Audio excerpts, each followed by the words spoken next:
how to hide and show photos album on Samsung Galaxy S26 Ultra. Let's start the video. First of all, go to app library. Here click on gallery app.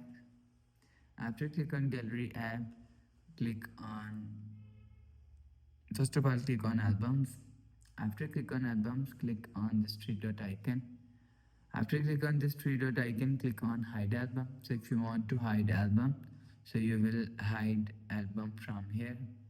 After hide album, go back and you will see album is not showing here.